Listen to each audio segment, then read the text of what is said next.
Hey, it's lower than 90%. It is. It means fans are losing faith in Team Solo Mid right now. Yesterday it was 94 when Coast was able to take him down. There's also the curse of having a over 90% vote and then the 6% wins. Yeah. I want to get a number on that, actually. There's been a lot of 90% voters losing. Yeah. In the LCS. More than once. That's what makes it so crazy.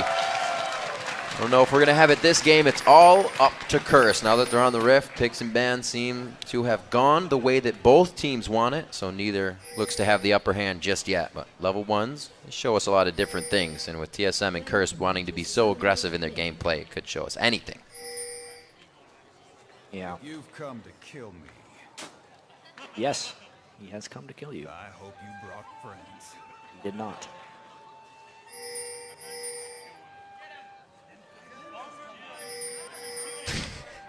Very calming. It is. I'm just hanging out.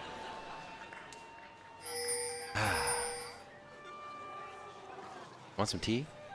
I got some, actually. Oh, great. This will be an interesting early game, Riv. Calm. Very calm. The Caitlyn versus Sivir matchup definitely favors the Caitlyn because of her extended range. Yeah, it does. Yes. It's very difficult for Sivir. She has to shove out the lane early in order to stay alive. I wonder if she'll be able to do that. Yeah, probably. Yeah. I think so. All right. A few pings going down. Breaking the silence. He's got a good set of lungs there. He just kept going. All right. We see the first trinkets being put down now as we kind of break out of somber mode and back into the fighting. On to the Rift here. Second game of the day. Team Solo Mid and Curse. We have an 11-2 Team Solo Mid. They still sit in first place. As Curse making their way up the brackets now at 5-8. So, or I guess the standings, not brackets really. Yep. Trying to make a bit of a surge here. Fortunately, they lost yesterday. You can see junglers both starting with where the bottom lane would help them dominate, not getting a pull though, because this is a big thing in that bottom lane. How Cop and Saint want to hit level 2 first. They do not want to let Wild Turtle and X Special push. Therefore, they didn't help with Owl Dominate's blue buff. See if they get level 2 in that bottom lane first, as they should. This is the interesting lane. Bjergsen versus Voyboy. We'll be sure to come back to that. We saw the LeBlanc versus Lulu last game. See how Yasuo fares on that. As X Special and Wild Turtle, they're pushed up to their turret this time. A little different.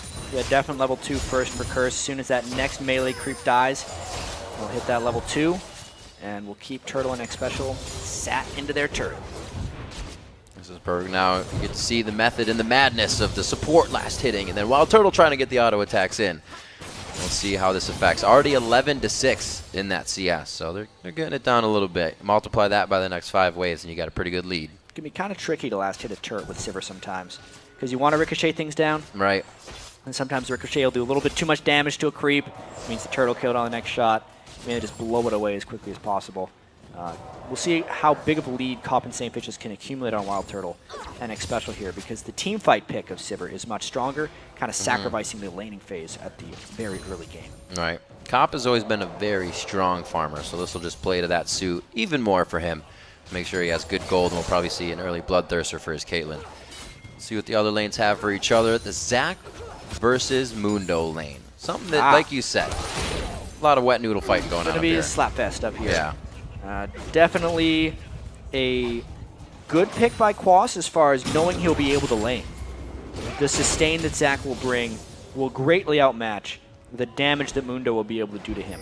Only if we saw some pretty powerful ganks will we see any real action in there. It will all be about trying to deny each other last hits to maybe like sneak in harass or trick the other person to try and harass you instead of getting a last hit, because it's all about the farm up there. Right, that's what was interesting to me, is usually somebody will take a Renekton versus a Mundo so they can push him to the turret, and then you get that gank fairly early.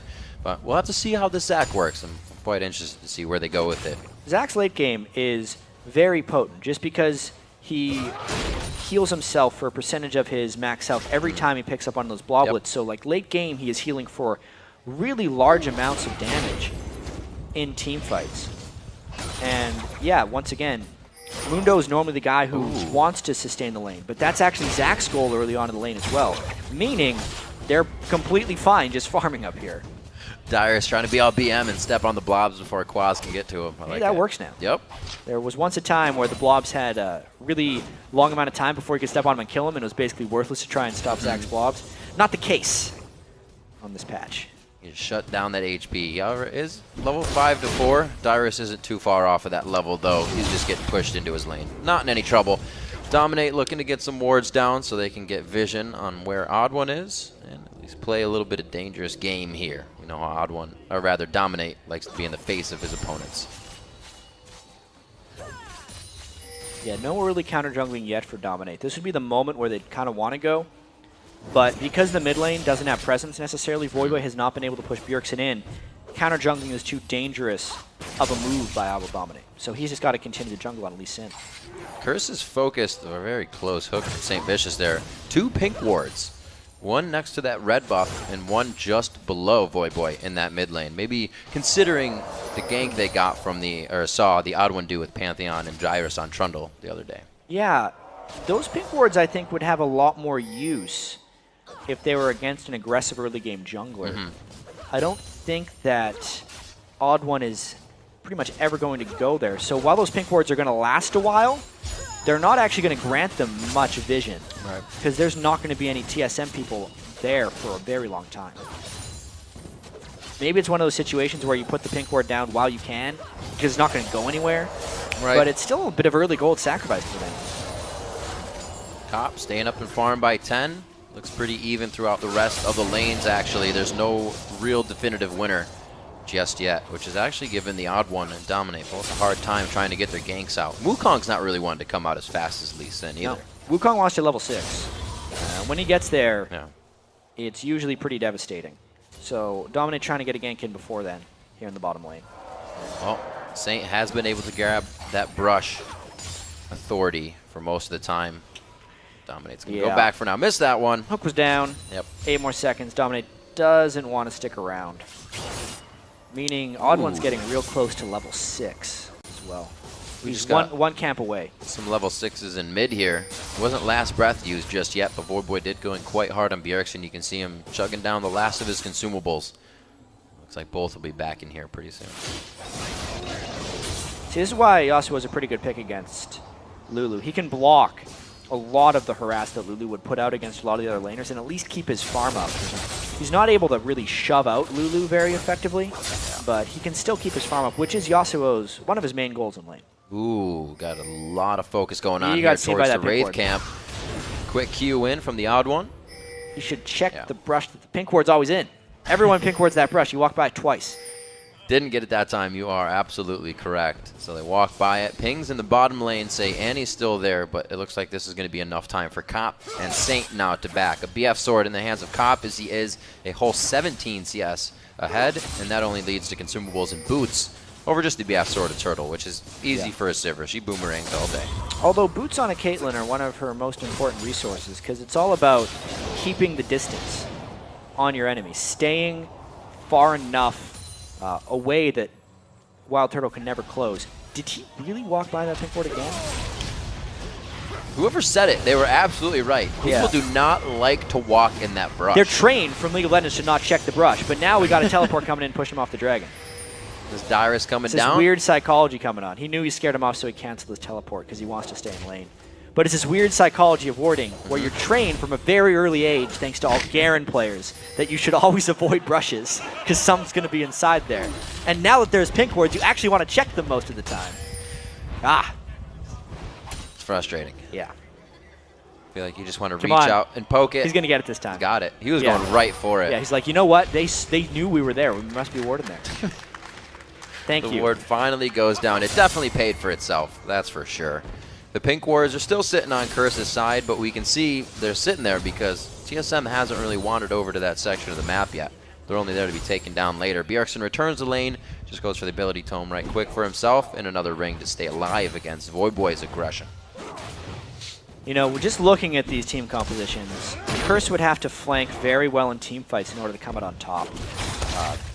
Just the synergy between Sivir, Lulu, Wukong is massive. It's so much AoE damage, but more importantly, AoE damage that can reach whatever target it wants. because they will be so fast in team fights. If the farm fest continues like this between Curse and TSM, and Curse doesn't make any aggressive moves, if I Will Dominate can't become involved on Lee Sin, it will be a pretty solid TSM victory. Curse needs to be able to make action, I'd say, within the next 10 or 15 minutes. TSM composition, it kind of fits the role of everybody can help themselves. You don't really need to turn around and peel for Wild Turtle on Sivir. He's going to on the hunt and get out. Everyone else is in the fight going at it, so it's going to be quite interesting to see what TSM pulls out here. The Dragon's still up. We saw the teleport stopped by Dyrus, so I think TSM's going to try to at least stave off Curse from doing it as well. They have about 1.5 minutes left for that. Yeah, the Dragon would be a good force by Curse, I actually think. Yeah, for now, with that down. They would have to get some type of edge first. I think even walking into a straight 4v4, just Lulu, Wukong, Sivir, Annie, it's too much AoE in the Dragon Pit. Curse would have to either get a kill in a lane or harass someone down before they can actually go for the Dragon. Even a 3v4 with the Dragon might come out on top for TSM at this point in the game. Lulu is incredibly strong with a blue buff at level 9. Arguably one of her most powerful moments in the game. And especially Annie at level 6, support-wise, the Tibbers is immense as well. TSM, while they're comfortable farming, makes it very difficult for Curse to do anything right now as well. You can see Bjergsen just getting so strong on Lulu right now with only the Fiendish Codex and that ability tome. The fact that he can start just poking Voyboy out right now. Yeah. Voyboy doesn't want to build Magic Resist either. He wants to get to a Static Shiv and his Infinity Edge as quickly as possible. But he's going to have to pretty soon. Well, that's a weird place for him to be right now. I Will Dominate needs to worry about Dragon Control because Teleport was down for Dyrus, but now that there's a Teleport up, it's an uncontestable Dragon. TSM just took. Yeah, that turret in top lane wasn't really in danger of being taken down in any way either. No, not really. They got caught in a bad place. Their overall map movement has been the weakness of Curse. As far as ranking LCS teams of, having the right people around for objectives and initiating at very smart times, Curse ranks near the lowest. They have some good individual play. Their laning can be very strong. They're good at coming back in a lot of games. But moves like that are one of the reasons Curse is stuck with a losing record thus far. Looking at TSM's wards to take that Dragon, they actually never approach the brush that has the pink ward in it. They've warded completely around it. You can see that's not really paying off for Curse. At least those pink wards are still there. They are there, though. They soaking up time. Especially the one on the Dragon side in the river there. Me pointing at it doesn't really point it out, but it's the one on the lower side of the map. I can see it. Riv saw it. That's the ward that is giving them pretty good vision. They will most likely catch people walking through the river with that ward. And that one is paying for itself. And we see Dominate now in the bottom lane. They want to make sure they can at least get pressure on this turret. The next Dragon needs to be something they can contest. And with this turret here, it gives TSM pretty good upper hand on any control of that bottom side of the map. Good amount of damage. Good damage. They'll be back for it. 13 minutes on the clock, and it's only about 1,000 gold lead that TSM has so far. Bjergsen goes for the boots quickly after that Fiendish Codex, so he's just going for a little bit of the build and safety.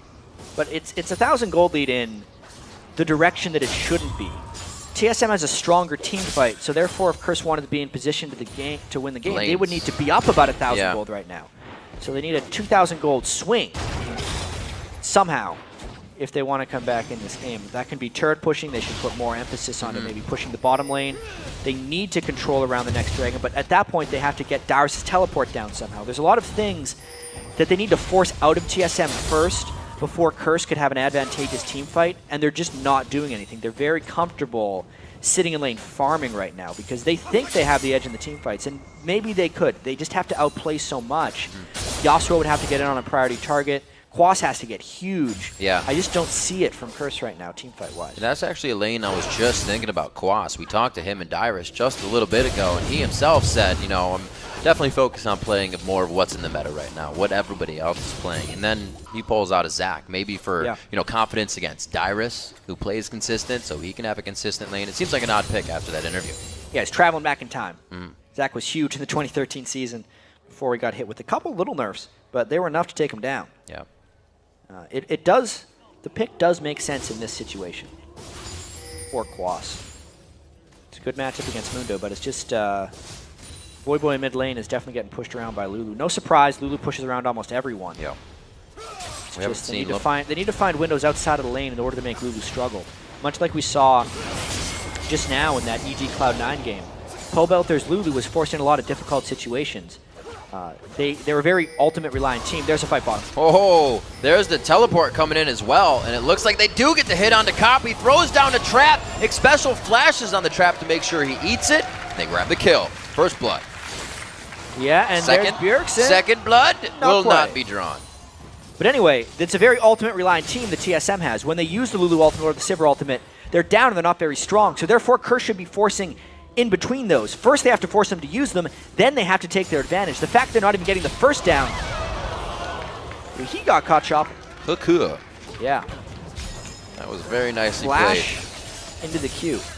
Might have to take a look at that again just to see. I think Bjergsen was just recalling, but now they would have that window. The Bjergsen ultimate was down. That was a good time for Dominate to go in. Recalling next to a random ward that wasn't recently placed. That's half dead. So Tibbers is still up. great to see if that's the one that killed him. Yeah. Bjergsen getting back up soon, and it doesn't look like much can be taken off of that. But they do get the kill onto Bjergsen, so it's nice for them. Yeah, 1 for 1. Mm-hmm. It means something. They only lost 1 kill for the Mundo ultimate, the Sivir ultimate, and the teleport. Yeah. Meaning they have windows. And yeah, let's take a look at this. Oh no, so he did place it. Okay. He flashed in. Not too much Bjergsen could have done about that, outside of maybe moving away, but he had maybe a third of a second to react from that Lee Sin, and then he would have had to juke. That was a nice move by Dominate, specifically because of the vision control, flashing out of that brush. Now, taking a look at the bottom lane, St. Vicious couldn't do much about that last engagement. That was all about TSM taking control of a very good situation and a nice ward placed behind. Cop goes down, but he's still up. 13 in CS. We said earlier that Cop is usually one to keep himself on top, and he has the highest in the game so far. Damn. Getting smaller. He does get quite tiny when he still have loses his that HP. Passive out. Whoa. It's going to be hard. Oh, yeah. Yeah, A that's bit of a Void Boy. dive there He's for gone. Void Boy. You can see the damage item build coming from Wukong, completely wrecking him in the mid lane. They're going to be able to do that whenever they want. They're going to get this turret too. Nothing else needs to happen for Team Solo mid, but to go steady with where they are in mid, take down that, possibly head top. Quas's turret is quite close to going down. So is Quas, actually. They're just really going hard on him. Dyrus going past the turret. You can't really get damage on the turret with the Sunfire built. You just take that aggro immediately. So he goes ahead and he's going to start proxy farming. Yeah, good job of him farming in between the turrets. Going to force Dominate up at just the wrong time because Dragon's up soon. He doesn't have his ult or he can't get to the teleport, so he wall. actually oh, he gets over the wall. That was a thick part, too. Nice flash. Oh, dear. He's good. Bad timing again, though. Yep. Look at the Dragon timer. Look where Dominate is. But yeah, let's just check out this fight. Comes in with the stealth. Nice. Double knock up, no escape. He tried. Burned his flash as well, but that was the chase. There's the fight of Dragon. Oh my gosh, they are all over the place. Good save by St. Vicious. Looks like Curse is definitely trying to work on getting their wards up here. Odd One wants to wait for his ultimate to be back up. Right now, Wukong is at one of his strongest points if you could just get level 11, but Brutalizer plus Spirit of the Elder Lizard basically means that the Odd One can kill anyone from 100 to 0 who's not a full tank at this point in the game, just with how much damage Wukong does. Great time to have a Dragon fight. He needs that ultimate up. It's up. This is so dangerous by Curse. Well, he's only got 2 people to really not focus. You got Lee Sin and Quas with us tankiness. Xpecial's the focus. What a Yasuo picking up 3 and putting them down to the ground. Is it going to be enough? Wow, Turtle forces the barrier actually out of being scared. Odd One tries to clone out, and a beautiful fight coming in for Curse. Bjergsen's forced to run. Oh. Turtle lives from the ace in the hole. I don't think Bjergsen's going to make it any farther out of this fight as he turns to go down by the hands of Curse. All right, so despite the Dragon, they got the Dragon as well in that one because they flayed Odd One back. It was Quas being down there before Dyrus that really turned that fight, and they ate the ultimate as well. Really good job by Curse through and through there. Oh. Not only forcing the Dragon, but getting the team fight win afterwards. Exactly what they needed to start coming back. Being down turrets as well, can't say enough about this. And just check out how Odd One, even though he was in there with the ultimate, Void Boy plus Zac knockup was just way more potent. And they chased through the backline, so Odd One was never really able to spin where he wanted to. Plus, he hadn't hit level 11 yet on Wukong, whereas there was a level 12 and 11 from the Zac and the Yasuo ultimate. Really good moves there by Curse, chasing him down. Very fantastic. We were waiting to see what the Zach would do for the team. Did quite a bit being in the right place at the right time, and that counts for Curse in a very good way. They're only down 1,000 gold after that. 20 minutes on the clock. At 4-3, that gold is really sitting in the form of turrets right now. Those 3 outer turrets for Curse are down. One of the added benefits, or just kind of wild cards that Curse has in these games, is when they bring something like Zach back into the game, teams aren't necessarily used to judging him. Judging how he's going to do in a team fight, judging how the laning situation is going to go, what his initiation potential is, how hard he is to kill. And TSM, who's a very general preparation type team, does get caught off guard by picks like this. Nobody is playing Zach in solo queue, and that's one of TSM's main forms of practice, you know?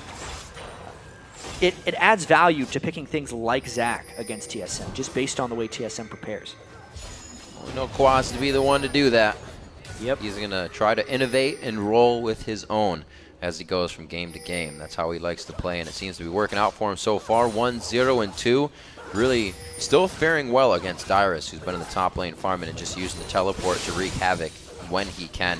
And I think he's really fared the best as anyone has against Dyrus so far.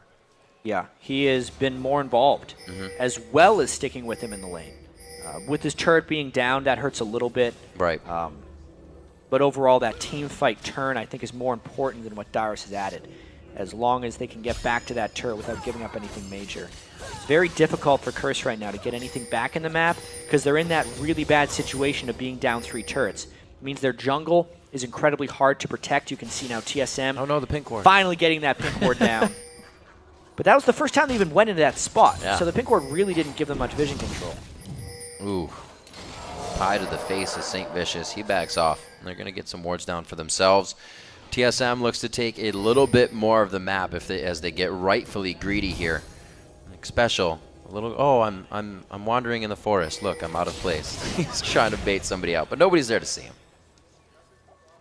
And Curse trying the split push right now by Boy. Boy needs a little bit longer before he can get into those big items. He's sitting on 1,200 gold right now. Going to need a bunch more for that Infinity Edge. Curse has pretty good wards, so they're not really biting any of this at the moment. Quas getting backed up. That's good damage coming from just Bjergsen dodging the hook. And they don't even have wards in this brush. Also notice how smart the Morellonomicon is on Bjergsen. One of the big things that made Zach powerful is the fact that he heals near the end of fights by picking up his Blobblitz. The Morellonomicon will cut that healing in half. This push is great because Boy's not near. Nope. Looks like they're going to be able to get this turret. Will they decide to push on? It's all up to them. TSM definitely ahead in the team fight capability here with a bit of kiting. If they were to stay right in the middle of the team fight, I don't know if it's the same result. 23 minutes on the clock now. Still 1,000 gold. Curse has been able to find that one turret, but that's only because Voidboy is out of the fights, trying to get the split push going and get his team back in this. I think it only takes one good fight from TSM to really take a swing out of this game. Just based on Sivir, Wukong, Lulu, all that speed they can add.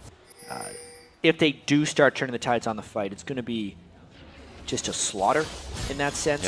But Curse as well, having to play from their back foot here. Everything is kind of reactionary to what TSM is doing. Vision control of their jungle itself is low. They're having to push out dangerously just to see if Baron is being taken. Really just trying to survive right now. It's all so conditional. Curse trying to initiate in these fights. We saw it happen at Dragon. If it's on their terms, it doesn't look good for TSM. But TSM's Wombo Com is just going to do the same thing if it's on their terms. Very, very risky right now for both teams to be anywhere out of position. And the risk that TSM is playing with right now is the fact that they can't necessarily tell, but the gold is very close in this game, despite the turrets being up so heavily. Meaning that if Curse were to win that one team fight, once they took turrets afterwards, it would be a monstrous swing in the overall gold of the game, and Curse would be up, 5,000 after just one big team fight. Whereas if TSM wins a fight, the map control would just get even larger, and then they can start controlling Baron really easily. It's an interesting dilemma these guys are in. This is a bit of a choke point, though, this next Dragon fight. Watch to see if Odd One can get in with the good Wukong ultimate, and watch who Voidboy gets on. It is very key that he finishes off Wild Turtle here. if we see the do fight. Void There's Boy the speed. right by the dragon. Wild Turtle's in the back. He's right in the dragon brush, and he takes out St. Vicious immediately. Void Boy goes into the fight on the odd one, and Dyrus, the only ones being popped up. Bjergsen and Wild Turtle are just on the outside, shredding down the HP bars. They only find 2, but a great fight for Team Solo Mid. The third in the blobs, rather. Yeah, Saint got absolutely wrecked. Trying to peel. You're not going to peel much if you're dying immediately. No. That was exactly the type of fight TSM needed. And Curse going to be tough to defend that Baron. But yeah, just look, Saint died immediately. They peel back on him, which meant Quas couldn't get in on the back line, Voivo couldn't get on the back line. They jumped on Dyrus, as we said, and no one hit Turtle or Bjergsen. They could deal damage freely from the back of the fight, and that's exactly the type of spacing TSM needs. Audubon was moving so fast in that fight. Bjergsen going on a 1v1, and he's going to get the E-Shield for the safety. They get Baron here at 26 minutes into the game. They're going to quickly waltz themselves up mid. Looks like they could actually get an inhibitor off of this one. Yeah, I don't know if they're going to get more fights in the open, though. Curse needs to make sure they position right here.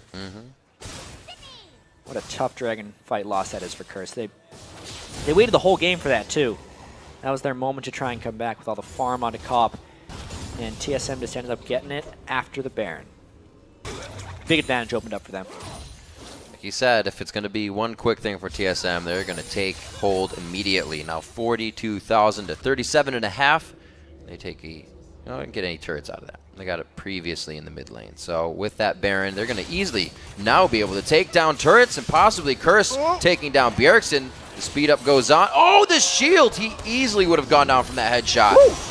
Very nice Lantern coming in. Dyrus is going to be putting a few down here. And I think Cop's going to be able to cut you out, Dyrus. This might be a bad idea. Cop does pretty good damage right now. Ooh, that minion playing block.